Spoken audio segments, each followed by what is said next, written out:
بسم اللہ الرحمن الرحیم۔ حضرت ابو ہریرہ رضی اللہ تعالی عنہ سے روایت ہے کہ آپ صلی اللہ علیہ وسلم نے فرمایا، صدقہ دینے سے مال کم نہیں ہوتا اور معافی سے عزت بڑھتی ہے اور تواضع سے مرتبہ بلند ہوتا ہے۔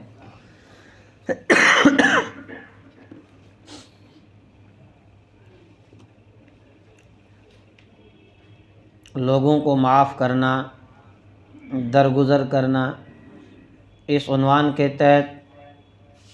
قرآن کریم کی چند آیات اور رحمت دو عالم صلی اللہ علیہ وسلم کی چند احادیث آپ کے سامنے پہلے درس میں پیش کی گئی، جن میں معاف کرنے والوں کی فضیلت بیان کی گئی اور اللہ کی طرف سے ملنے والے انعامات کا ذکر ہوا۔ اس حدیث کے راوی حضرت ابو ہریرہ رضی اللہ تعالی عنہ ہے، وہ فرماتے ہیں رحمت دو عالم صلی اللہ علیہ وسلم نے فرمایا کہ صدقہ دینے سے آدمی کا مال کم نہیں ہوتا ہے، کہ جب آدمی اللہ کے راہ میں خرچ کرتا ہے بظاہر ایسا لگتا ہے کہ مال کم ہوا، چونکہ 100 روپے اگر اس میں سے 10 روپے صدقہ دے گا تو ظاہر نہیں لگتا ہے کہ 10 روپے کم ہوئے، لیکن وہ کم نہیں ہوئے۔ اللہ رب العالمین صدقے کے ذریعے سے مال کے اندر بڑھوتری پیدا کر دیتا ہے، اس کا وہ بقیہ مال محفوظ ہو جاتا ہے اور کئی آفتوں اور مصیبتوں اور پریشانیوں سے اللہ رب العالمین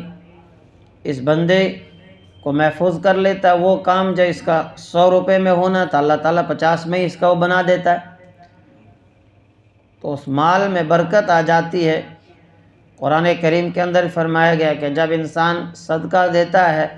تو شیطان انسان کو ڈراتا ہے، ان الشیطان یعیدکم الفقر ویأمرکم بالفحشاء والمنکر، کہ شیطان تمہیں فقر و فاقہ سے ڈراتا ہے کہ اگر تم نے اللہ کے راستے میں خرچ کیا تو تمہارا مال کم ہو جائے گا، اور اللہ رب العالمین کا وعدہ ہے کہ مال کم نہیں ہوگا بلکہ مال بڑھے گا۔ دوسری بات اللہ کے محبوب صلی اللہ علیہ وسلم نے فرمائی کہ معافی سے عزت بڑھتی ہے، کہ کوئی آدمی آپ کے پاس آیا، آپ سے وہ معافی مانگ رہا ہے، تو اگر آپ نے اس کو معاف کر دیا تو آپ کی عزت میں، شان میں کوئی کمی نہیں آئے گی، بلکہ آپ کی عزت و شان بڑھ جائے گی۔ چونکہ عموماً لوگوں کا مزاج اور سوچ یہ ہے کہ جب آدمی معافی مانگے گا تو اس سے ذلت و رسوائی ہوگی، حالانکہ ایسا نہیں ہے۔ وہ جو انسان کے اندر انا ہوتی ہے، انسان کے اندر جو غرور اور کبر ہوتا ہے، اس کی وہ انا انسان کو جھکنے نہیں دیتی ہے کہ اچھا آپ معاف کریں گے پھر آپ کی عزت ہی کیا رہے گی، جس طرح ہم کہتے ہیں کہ پھر عزت ہی کیا رہے گی، جبکہ اللہ کہتا ہے کہ جو بندہ میرے کسی بندے کو معاف کر دے گا تو معاف کرنے کی وجہ سے اللہ رب العالمین اس کی عزت کو بڑھا دیتا ہے اور تواضع سے مرتبہ بلند ہوتا ہے، کہ ایک انسان تواضع اختیار کرتا ہے، اس کے اندر غرور نہیں ہے، تکبر نہیں ہے۔ من تواضع للہ رفعہ اللہ، کہ جس شخص نے اللہ کے لیے عاجزی اور انکساری اور تواضع کو اختیار کیا، اللہ تبارک و تعالیٰ اس کو بلند کرتے ہیں، اس کے مقام اور مرتبے کو بلند فرماتے ہیں۔ حضرت ابو سعید رضی اللہ تعالی عنہ وہ فرماتے ہیں نبی اکرم صلی اللہ علیہ وسلم نے فرمایا، تم ذمہ دار بنو تو اچھا معاملہ کرو، اختیار و قدرت حاصل ہو تو معاف کر دو، یعنی جب تمہیں کوئی ذمہ داری سونپی جائے، تم ذمہ دار بن گئے تو اب معاملہ اچھی طرح کر لیا کرو، اور جب کوئی عہدہ مل جائے، کوئی قدرت اور اختیار تمہیں حاصل ہو جائے تو پھر اپنے اس اختیار اور جو عہدہ، جو چیز تمہیں مل گئی، اس کے نشے میں آ کر کسی کے اوپر زیادتی نہ کرو، بلکہ اگر کبھی کوئی غلطی ہو بھی جائے تو معاف کر دیا کرو۔ تو اس حدیث کے اندر یہی بتایا گیا کہ جب تم لوگوں پر بڑے بنو تو کبر اور تشدد نہ کرو، بلکہ اپنے ماتحتوں کو معاف کر دیا کرو تاکہ انہیں کسی طرح کی کوئی وحشت نہ ہو۔ حضرت ابو ہریرہ رضی اللہ تعالیٰ عنہ سے مروی ہے، نبی اکرم صلی اللہ علیہ وسلم نے فرمایا، جو کسی مسلمان کی غلطیوں کو معاف کر دے گا، خدائے پاک اس کی خطا کو قیامت میں معاف کرے گا۔ اگر دنیا میں کسی نے اللہ کے کسی بندے کو معاف کر دیا، اللہ رب العالمین قیامت میں بڑی سی بڑی کوئی غلطی ہوگی وہ معاف کرے گا۔ اللہ کہے گا کہ تو نے دنیا میں میرے بندے پر جو اس کو معاف کر دیا، جا آج میں تجھ پر رحم کر کے تجھے معاف کر دیتا ہوں۔ لہذا جو آدمی قیامت کے دن اپنی معافی چاہتا ہے تو آج لوگوں کے ظلم اور تکلیف اور غلطیوں کو معاف کرنا شروع کر دیں، اللہ رب العالمین قیامت میں اس کی غلطیوں کو معاف فرما دے گا۔ حضرت ابو ہریرہ رضی اللہ تعالیٰ عنہ فرماتے ہیں، آپ صلی اللہ علیہ وسلم نے فرمایا، حضرت موسیٰ علیہ السلام نے اللہ تبارک و تعالیٰ سے پوچھا، اللہ آپ کے نزدیک معزز کون ہے؟ اللہ تعالیٰ نے فرمایا، جو قدرت کے باوجود بدلہ نہ لے، یعنی کسی نے آپ کے ساتھ کوئی برا کیا، آپ کے اندر قدرت ہے، طاقت ہے کہ آپ انتقام لے سکتے ہیں اس سے، اس کے باوجود، قدرت کے باوجود آپ نے اس سے انتقام نہیں لیا، بلکہ آپ نے درگزر کا معاملہ کر دیا، اس کو معاف کر دیا، تو نبی رحمت صلی اللہ علیہ وسلم نے فرمایا کہ یہ آدمی اللہ تبارک و تعالیٰ کے نزدیک سب سے زیادہ معزز اور محترم ہے۔ حضرت ابو ہریرہ رضی اللہ تعالی عنہ کی ایک روایت میں ہے کہ آپ صلی اللہ علیہ وسلم نے فرمایا، حضرت موسیٰ علیہ السلام نے خدا تعالیٰ سے پوچھا، کون بندہ زیادہ پرہیزگار ہے؟ فرمایا، جو اللہ کو بھولے نہیں، یاد کرے۔ پھر پوچھا، معزز کون ہے؟ فرمایا، جو قدرت پر بھی معاف کر دے۔ حضرت ابو امامہ رضی اللہ تعالیٰ عنہ کی روایت ہے، جو قدرت کے وقت معاف کرے گا، خدائے پاک اس کو تنگی کے وقت معاف کرے گا۔ لہذا آج بدلہ لینے کو کمال اور معافی کو کمزوری اور ذلت کا کام سمجھتے ہیں، تو جو یہ حدیث بیان کی گئی ہے کہ انسان کو اگر بدلہ لینے کی، انتقام لینے کی قدرت اور طاقت ہے،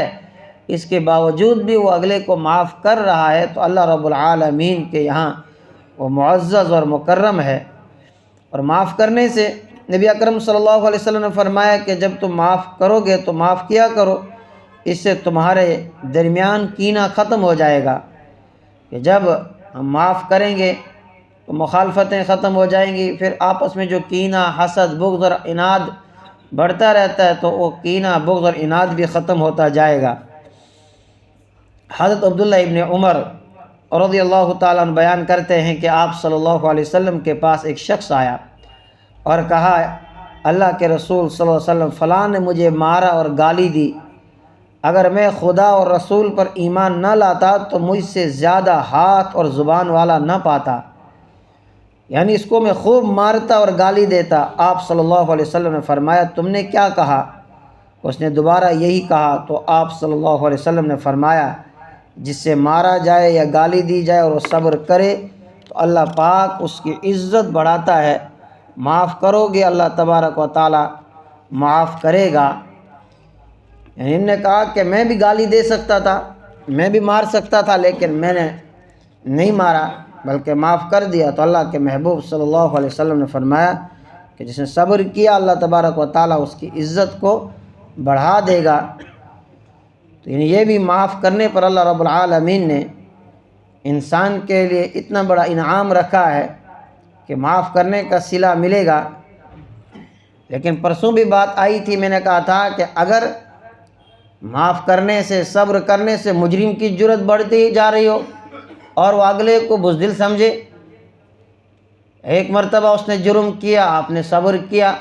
معاف کر دیا، وہ دوبارہ پھر وہی غلطی دہرائے، تیسری بار پھر وہی غلطی دہرائے، اور اب آپ چپ کر کے بیٹھیں گے، جناب نہیں معاف کرتا جاؤ، نہیں۔ ایسے موقع پر پھر شریعت نے ہمیں جو سبق دیا ہے کہ نہیں، اب اس کو سبق سکھانا ہے، اس لیے کہ جب صبر سے اور معافی سے اس کو اوپر کوئی اثر پڑا نہیں، جب اس کو کوئی فرق پڑا نہیں، تو فرمایا اب اس کو انتقام لیا جائے اور اس کو سبق سکھایا جائے تاکہ دوبارہ اب وہ کسی کو پریشان نہ کرے۔ حضرت ابو ہریرہ رضی اللہ تعالیٰ عنہ سے مروی ہے، نبی اکرم صلی اللہ علیہ وسلم نے فرمایا، جس کے پاس اس کا بھائی معذرت خواہ ہو کر آئے تو اس کا عذر قبول کرے، خواہ صحیح ہو یا غلط۔ اگر ایسا نہیں کرے گا تو وہ میرے حوض پر نہ آئے۔ یعنی وعید بتائی گئی کہ اگر آپ کا کوئی بھائی جس نے غلطی کی ہے، ٹھیک ہے، جو بھی اس سے کچھ ہوا ہے، اب اگر وہ آپ سے معافی مانگ رہا ہے، معذرت کر رہا ہے، تو فرمایا آپ کا حق یہ بنتا ہے کہ اب آپ اس کی معذرت کو قبول کریں، اس کو معاف کر دیں۔ اور اگر کوئی معافی مانگ رہا ہے اس کے باوجود بھی آپ اس کو معاف نہیں کر رہے، تو نبی اکرم صلی اللہ علیہ وسلم فرمایا کہ اس کو چاہے کہ پھر وہ قیامت میں میرے حوض پر نہ آئے۔ حضرت جوزان رضی اللہ تعالیٰ عنہ فرماتے، نبی اکرم صلی اللہ علیہ وسلم نے فرمایا، جو شخص اپنے بھائی کی معذرت قبول نہ کرے اسے ظالم ٹیکس وصول کرنے والے کی طرح گناہ ملے گا۔ یعنی ایمان اور شرافت کی بات ہے کہ معذرت اور معافی قبول کر لے، اور نہایت ہی کمینہ پن ہے کہ وہ خلوص سے معافی مانگ رہا ہے اور یہ اس سے رد کر رہا ہے۔ جب یہ خود معاف نہیں کرتا تو پھر خود خدا اسے کس طرح معافی کی امید رکھتا ہے۔ نبی اکرم صلی اللہ علیہ وسلم کو قرآن کریم کے اندر جو حکم دیا گیا، خذ العفو، کہ میرے محبوب آپ معافی کو اختیار کریں۔ عبداللہ بن زبیر رضی اللہ تعالیٰ عنہ فرماتے ہیں، اللہ تعالیٰ نے آپ کو جب یہ حکم دیا کہ لوگوں کے اخلاق یعنی برتاؤ میں عفو درگزر کو اختیار کرو، نبی اکرم صلی اللہ علیہ وسلم نے اللہ تبارک و تعالیٰ کے اس حکم پر کس طرح عمل کیا کہ آپ کی جو زندگی ہے اخلاق سے بھری ہوئی ہے۔ پھر کس طرح نبی اکرم صلی اللہ علیہ وسلم نے صحابہ کے ساتھ عفو درگزر کا معاملہ کیا کہ جنہوں نے تکلیفیں پہنچائی،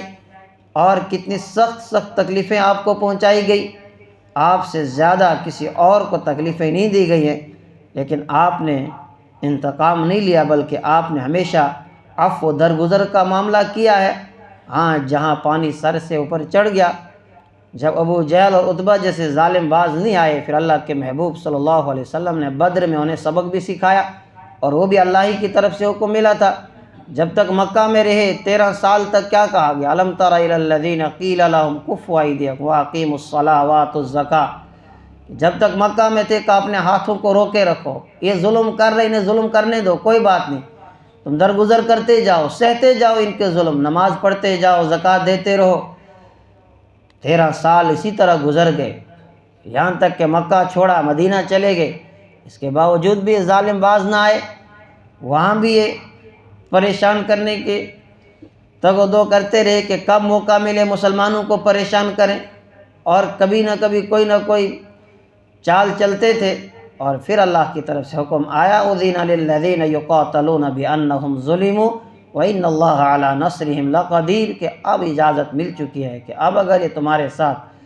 چھیڑخانی کرتے ہیں، اب انہیں آپ سبق سکھا سکتے ہو۔ اور پھر رحمت دو عالم صلی اللہ علیہ وسلم نے سبق سکھایا ہے، بدر میں بھی، احد میں بھی، خندق میں بھی، حنین میں، سب جگہ پر ان لوگوں کو جو سرفرے تھے، جو باز نہیں آئے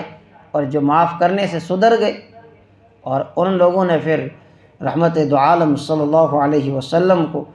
اپنا رہبر مانا اور اپنا امام مانا، اور آپ پر وہ ایمان لائے، آپ کے اخلاق کے گرویدہ ہو گئے۔ تو چونکہ انسانوں کی طبیعتیں مختلف ہوتی ہیں، بعض وہ ہوتے ہیں کہ جن کو احساس ہوتا ہے معاف کرنے سے وہ سدھر جاتے ہیں، لیکن بعض وہ سرفرے ہوتے ہیں کہ جو اس طرح باز نہیں آتے ہیں، تو ان کے لیے پھر رحمت دو عالم صلی اللہ علیہ وسلم نے ہمیں عملی نمونہ بھی بتایا ہے کہ ان کو بھی سبق سکھایا جائے۔ پھر وہاں پر انتقام کی بھی، وہ انتقام اگر آدمی لے رہا ہے تو وہ بھی رحمت دو عالم صلی اللہ علیہ وسلم کا اسوہ حسنہ ہے۔ اللہ تبارک و تعالی ہمیں عمل کی توفیق عطا فرمائے۔